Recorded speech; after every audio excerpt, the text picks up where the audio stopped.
Amis, ça va? Vous avez passé une bonne semaine. Moi, j'ai trop travaillé cette semaine. Si j'ai vraiment pas eu le temps d'être très actif sur YouTube. Mais quoi qu'il en soit, je vous reviens comme d'habitude. Donc, aujourd'hui, j'aimerais parler d'un sujet très sensible. Un sujet qui risque un peu blesser certaines personnes, comme très souvent. Donc, aujourd'hui, j'ai envie de poser la question de savoir, est-ce qu'un Africain qui vit en Occident, c'est-à-dire que, est-ce que, quel que soit celui qui soit né ici, ou bien celui qui, comme moi, est venu ici à un âge un peu avancé, est-ce qu'un Africain ne devrait pas pouvoir se dire que, voilà, je suis en Occident, en France, en Allemagne, en Belgique, au Canada, etc. Et j'aime la manière dont les gens vivent ici. Et comme j'aime la manière dont les gens vivent ici, j'aime la vie ici et je me sens bien ici. Je vais vivre ici le reste de ma vie. Je vais vivre ici le reste des 30 prochaines années. Ou alors tout simplement, je vais vivre ici jusqu'à ce que je meure et peut-être même je me laisse enterrer dans ce pays-ci. Pourquoi est-ce qu'un Africain a ce genre de pensée, a ce genre de mentalité, il devient comme un ennemi public? Pourquoi quand un Africain parle comme je viens de parler, on a l'impression qu'il trahit le continent africain? Donc c'est un peu la question sur laquelle j'aimerais parler dans cette vidéo parce que je me rends compte que beaucoup d'Africains n'arrivent pas, beaucoup d'Africains vivent avec cette prison-là. C'est-à-dire qu'il faut à tout prix, quand on est en milieu public avec d'autres personnes africaines, il faut toujours dire qu'on veut rentrer développer l'Afrique. Même si après 10-15 ans, on se retrouve tout le temps et tout le monde ici là. Si vous prenez 500 Africains qui arrivent aujourd'hui en 2021 en Occident ou bien qui sont arrivés depuis 10 ans, en 2000 peut-être 11, vous allez voir que la plupart sont restés. Très peu de personnes finissent par rentrer. Tout le monde reste toujours ici, mais tout le monde a tout le même langage. Comment on va rentrer en Afrique, s'installer, on va rentrer développer l'Afrique. Bref. Pourquoi j'aimerais parler de ça aujourd'hui? C'est parce qu'en semaine, je suis allé dans un salon de coiffure africain pour me coiffer. J'espère que vous remarquez, je me suis fait un peu beau, comme on dit souvent. J'espère que la coiffure me va bien en passant. Donc, pendant que j'étais en train de me coiffer dans ce salon de coiffure-là, on est en groupe, vous savez, dans les salons de coiffure africains, la causerie, ça va très vite. Donc, ce qui fait qu'on s'entend très vite, peu importe les nationalités qui sont là. Donc, parmi nous, il y avait un papa. En Afrique, on dit un monsieur bien âgé, on appelle ça un papa. Il était parmi nous aussi. Il avoisinait dans la soixantaine. Je veux dire, il était en cinquantaine, ou alors peut-être fin cinquantaine. Bon, dans la causerie, comme ça, on a commencé à s'échanger. Et comme d'habitude, on parlait de l'Afrique, ou bien alors on parlait de la vie des Noirs, peut-être ici en Occident, ou bien notamment en Allemagne. Alors, le monsieur nous a fait comprendre que lui, il était ici depuis les années 1980. Donc, il est ici depuis il a ici depuis plus de 35 ans en Allemagne, notamment dans la ville où moi je vis. Vous savez, la ville où moi je vis, c'est une petite ville, je l'ai dit ça dans mes vidéos. Il n'y a pas une très grande communauté africaine, mais quoique il y a quand même une université, ce qui fait que les Africains viennent généralement faire des études. Et après, certains vont, quand ils commencent à chercher le travail, ils vont aller dans les grandes villes. Donc, beaucoup ne restent pas. Je fais partie des exceptions de ceux qui, après les études, sont restés ici. Mais quoi qu'il en soit, il y en a quand même très peu. Donc, ce qui fait que le monsieur, il nous a commencé à raconter son parcours, comment lui, il est ici depuis plus de 30 ans. Et c'était pour entendre ça, ça m'a un peu fait chaud au cœur. Mais là où ça m'a un peu fait un pic, quelque part, c'est que le monsieur vit dans des logements sociaux. C'est-à-dire qu'après 35 ans en Allemagne, c'est-à-dire qu'il est arrivé ici à l'époque quand il y avait encore la Deutsche Mark, c'est-à-dire qu'il n'y avait pas encore l'euro. Et il vit dans un logement social de peut-être 40 mètres carrés. Dans son récit qu'il a dit, il a épousé une femme allemande, avec qui il a fait des enfants, et ils se sont séparés. Après, il a fait venir une femme de son pays d'Afrique qu'il ne veut pas citer, mais quoi qu'il en soit, l'Afrique subsaharienne, il a fait venir une femme, après aussi la femme assez gâtée. Maintenant, il a une autre femme encore dans son pays en Afrique, mais celle-là, il ne veut plus la faire venir en Europe parce qu'il pense que venir faire venir les femmes aussi de l'Afrique, ça les change. Bref, quoi qu'il en soit, par an, il va une ou deux fois en Afrique avec sa femme qui est là-bas. Il fait encore des enfants avec sa femme qui est là-bas. Est-ce que ça, c'est une vie? Et je connais tellement d'Africains ici en Occident qui vivent comme ça. Depuis que je suis ici, j'en ai raconté tellement. Le problème, c'est que quand on regarde les autres communautés, par exemple, les Turcs en Allemagne, la première communauté étrangère, eux aussi sont là depuis longtemps. Mais les Turcs qui sont propriétaires d'immeubles, c'est-à-dire qu'ils ont déjà créé une certaine économie en matière de peut-être restauration ou bien en matière de fast-food en Allemagne. Personne, vous ne pouvez rivaliser avec aucun Turc. C'est eux qui détiennent le domaine du fast-food en Allemagne. Et même dans le domaine de la mécanique, c'est-à-dire les mécaniciens de voitures, ils sont partout là-dedans. C'est-à-dire c'est des gens qui sont installés ici depuis longtemps et ils s'installent sur le long terme. On va me dire que bon, les Camerounais ou bien les Africains ne sont pas ici depuis longtemps. C'est pas vrai. Quand on regarde les grandes écoles en France, comme par exemple Sciences Po, il y a des Africains qui fréquentent là-bas depuis longtemps. Il y a plein de présidents africains qui ont fait Sciences Po en France. À l'époque, il n'y a même pas encore un Chinois en Sciences Po. Les Africains y étaient déjà. Ici en Allemagne, on a Douala Mangabel au Cameroun. Les Camerounais qui connaissent l'histoire du Cameroun. Douala Mangabel a fait des études aussi en Allemagne. C'est des années après la Deuxième Guerre mondiale. Ils étaient déjà ici là. Par contre, quand je regarde ma génération ici en Allemagne, j'ai l'impression qu'on vient tous d'arriver.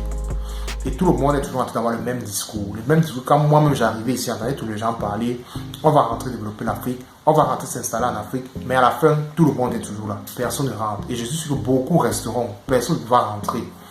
C'est alors là où moi je me dis, mais attends, quand nous sommes là, on est toujours ici en Allemagne, personne ne rentre. Pourquoi ne pas se dire, moi par exemple je l'assume, hein, parce que je pense que beaucoup de personnes ne peuvent pas parler comme ça, mais moi je veux le dire, moi j'aime ma vie en Occident, c'est-à-dire que j'aime la façon que les gens vivent ici, j'aime la culture ici, j'aime cette façon d'avoir des opportunités où quelqu'un peut ici avoir peut-être un baccalauréat et ne pas avoir peur de ne pas trouver du travail demain. J'aime cette façon où quelqu'un peut tomber malade, il peut, et même étant pauvre, savoir qu'il ne va pas mourir d'un rhume, d'un palu ou bien quoi que ce soit.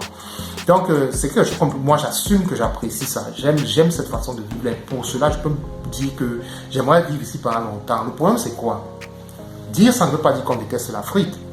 Le problème, c'est que ce que j'apprécie ici, là, j'aimerais ramener ça en Afrique. C'est-à-dire, je suis venu en Allemagne, j'ai vu une façon de vivre que les Allemands ont, j'ai apprécié ça.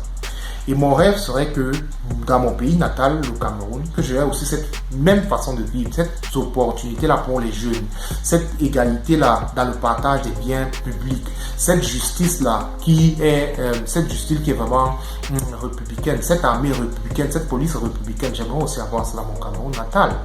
J'aimerais aussi rentrer là-bas au Cameroun et changer ça. Mais qui suis-je? Qu'est-ce que je peux rentrer changer au Cameroun, moi? Moi, je suis un Camerounais, un grain de sable dans la mer. Quelqu'un qui est peut-être venu ici à étudier aujourd'hui, qui vit entre 2 000 et 3 000 euros, qui a un travail. Je représente quoi? Qui suis-je pour commencer à dire que je vais rentrer développer l'Afrique? Je sais, il y a des personnes qui ont besoin de dire ça sur leur chaîne YouTube. Comme ça, les gens qui écoutent, qui sont contents quand ils entendent ça. Mais moi, je n'ai pas besoin de jouer à ce jeu-là. C'est que je peux bien dire ça pour rester abonné à cette chaîne. Mais je n'ai pas besoin de dire ça parce que dire ça, c'est du mensonge. Qu'est-ce que moi, je peux faire aujourd'hui, moi qui suis assis, qui parle devant vous là, pour entrer, développer l'Afrique? J'aime bien l'Afrique, je me m'habille en africain pendant que je fais cette vidéo. Mais la réalité, c'est que je ne peux rien changer là-bas. Pourquoi je ne peux rien changer? Parce que est-ce que les gens en Afrique ont besoin de ce changement? C'est la question qu'on a envie de se poser. Est-ce que les gens en Afrique ont un problème? Nous sommes aujourd'hui vendredi pendant que je fais cette vidéo-ci. Si vous me donnez 1000 euros aujourd'hui, vous me demandez de dépenser dans la ville où je vis ici en Allemagne, je ne sais même pas par où je veux commencer pour dépenser 1000 euros. Vous me dites, va faire la fête ce soir, dépense les 1000 euros dans la ville,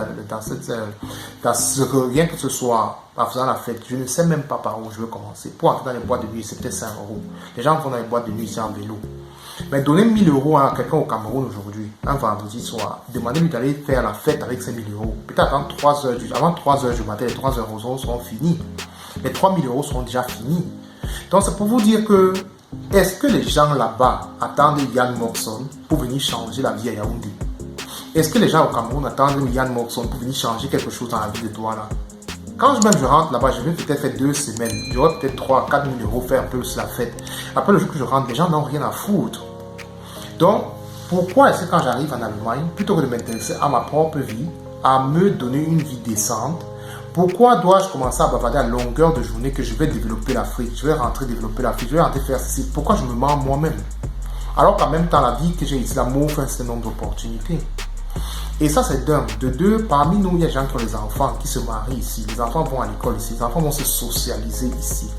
Quand vous avez des enfants, vous êtes appelé à la liste des élèves, les enfants sont à votre charge peut-être pendant 18 ans minimum. Et ça, c'est pour le premier. Imaginez que vous faites 2, 3, 4 enfants. Il faut attendre que le dernier ait 18 ans. Ça sous-entend que si vous commencez à les avoir à partir de l'âge de 30 ans, le jour que le dernier enfant aura 18 ans, vous serez déjà peut-être à la soixantaine ou bien peut-être à la fin de la cinquantaine. Mais si à la fin de la cinquantaine, vous décidez de rentrer en Afrique, ou bien à l'âge de la soixantaine, vous décidez de rentrer en Afrique, ça sert à quoi? Ça dit que vous êtes arrivé en Europe à la vingtaine. Vous avez étudié ici, vous avez travaillé, vous avez eu des enfants ici, vous avez vécu plus de la vingtaine en Europe. C'est-à-dire que vous avez vécu peut-être de l'âge de 0 à 23 ans en Afrique. En Europe, vous vivez de 23 ans peut-être jusqu'à 60 ans. Vous vivez plus de votre vie en Europe. Pour encore rentrer en Afrique, encore vous réinstaller encore en Afrique. Pourquoi est-ce qu'on vit comme ça là?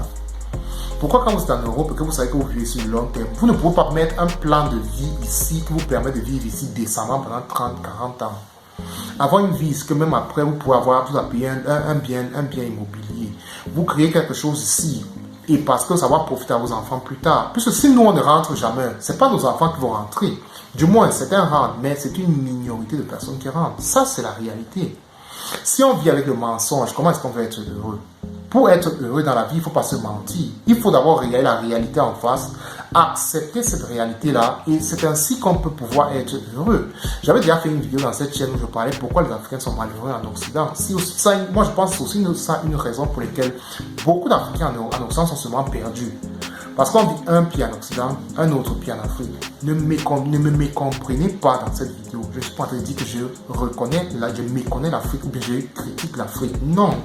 C'est une vidéo réaliste de se dire que pourquoi est-ce que quand je suis en Occident, ici en Allemagne, en France, en Belgique, au Canada, pourquoi un Africain ne peut pas se prolonger de sa vie dans l'environnement dans lequel il se retrouve? C'est le destin qui a voulu qu'on soit ici là.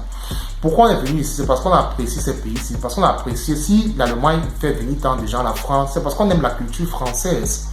Une fois que nous sommes en France, pourquoi est-ce que si cette culture-là me plaît, ces opportunités que ces pays-ci offrent, bref, si j'aime bien vivre ici là, pourquoi est-ce que je ne peux pas décider tout simplement que bon, voilà, étant donné que je suis ici et que j'aime la façon que les gens vivent ici, j'aime cette égalité ici, là, cette répartition, bref, j'aime ce pays et pour autant je resterai ici là.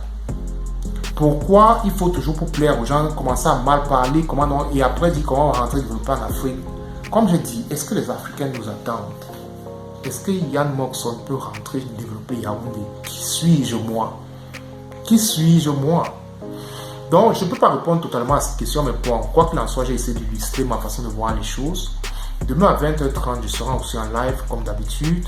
On va discuter là-dessus. J'ai envie de vous poser la question, c'est savoir d'avoir vos points de vue. Est-ce que toute personne de la diaspora africaine en Occident est obligée ou va cette obligation morale de rentrer en Afrique plus tard? Est-ce qu'il y a cette obligation de rentrer en Afrique, développer l'Afrique? Est-ce que vous entendez développer l'Afrique? Quand vous regardez l'Occident, ici la France, la Belgique, la population noire africaine est la population la plus pauvre, est la population qui souffre le plus. Comment est-ce que si on souffre déjà ici en Occident, comment est-ce qu'on va aller développer l'Afrique? Si on n'a pas de position déjà ici en Occident, quelle est l'Afrique qu'on va aller développer? Mais et en même temps, est-ce que les Africains nous attendent pour qu'eux se développent? Est-ce qu'ils ont besoin même de nous pour se développer? Donc, c'est avec vous que j'aimerais discuter de ce thème-là. C'est un thème très sensible, mais quoi qu'il en soit, laissons les émotions à côté, essayons de regarder là où nous vivons ici en Occident, essayons aussi de comprendre pourquoi les Turcs viennent ici en Allemagne, ils s'installent, ils sont propriétaires, ils se sentent plus épanouis. La dernière fois on avait eu un live ici, on demandait pourquoi les Africains ne sont pas épanouis en Occident, bien qu'est-ce que les Africains font pour s'épanouir, personne n'a mis une réponse. C'est ça parce que pour moi, je pense qu'on vit à cheval, un pied en Afrique, un pied en Occident, on est au milieu, on ne sait pas quoi faire, et les générations en génération tombent dans ce piège. Donc bref, on va élaborer davantage le thème demain à 20h30 samedi comme d'habitude et voilà, donc demain on va davantage approfondir ce sujet. J'espère que tout le monde sera de la partie. Donc merci encore d'avoir été là aujourd'hui. Abonnez-vous à la chaîne, partagez la vidéo et donnez-moi des likes, j'en ai besoin pour continuer le travail, c'est une très grande motivation. Donc pour ce, on se retrouve demain comme d'habitude. Je souhaite à tout le monde bonne fin de semaine. Sur ce, on se voit demain. C'était Yann Moxon.